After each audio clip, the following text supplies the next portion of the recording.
क्या आपका भी हमेशा किसी न किसी से झगड़ा होता रहता है? आपको भी नहीं पता कि हमेशा हमारे घर में झगड़ा क्यों चलता रहता है? अगर आपका जवाब है हाँ, तो फिर ये कहानी झगड़ा शॉर्ट इंस्पिरेशनल स्टोरी आपके लिए ही है। दो परिवार थे।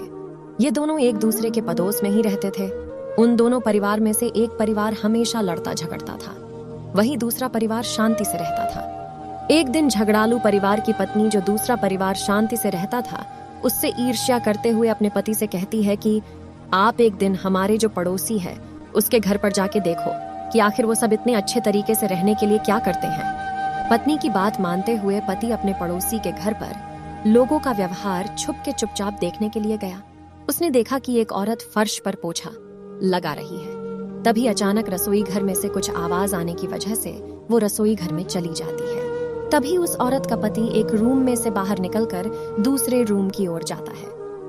उसके पति का ध्यान नहीं रहने के कारण फर्श पर रखी बाल्टी से ठोकर लगती है और बाल्टी का सारा पानी फर्श पर फैल जाता है।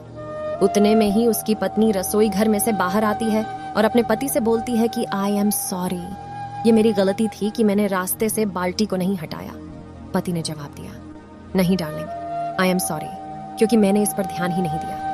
अब झगड़ालू परिवार का पति, जो छिपकर ये सब देख रहा था, वो वापस अपने घर आ जाता है। पति के घर वापस लौटते ही पत्नी उससे पड़ोसी की खुशहाली का राज पूछने लगती है। पति ने उसे जवाब दिया कि उन परिवार में और हमारे परिवार में सिर्फ इतना ही अंतर है कि हम हमेशा खुद सही होने की कोशिश करते हैं और वो लोग हमेशा हर चीज के लिए खुद जिम्मेदार बनते हैं और अपनी गलती मानने के लिए तैयार रहते हैं। आप जब अपना अहंकार त्याग देते हैं और सामने वाले के सामने अपनी गलती मान लेते हैं, तब आप एक बिन जरूरी झगड़े को टालने में सफल होते हो। बिन जरूरी बातों को लेकर झगड़ा करने से नुकसान चाहे किसी का भी हो, किंतु फायदा किसी का नहीं होता है।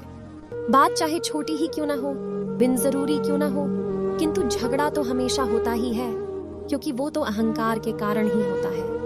अगर आपको हमारी स्टोरी झगड़ा शॉर्ट इंस्पिरेशनल स्टोरी अच्छी लगी हो तो अपने दोस्तों के साथ भी शेयर कीजिए और कमेंट में जरूर बताइए कि कैसी लगी हमारी स्टोरी।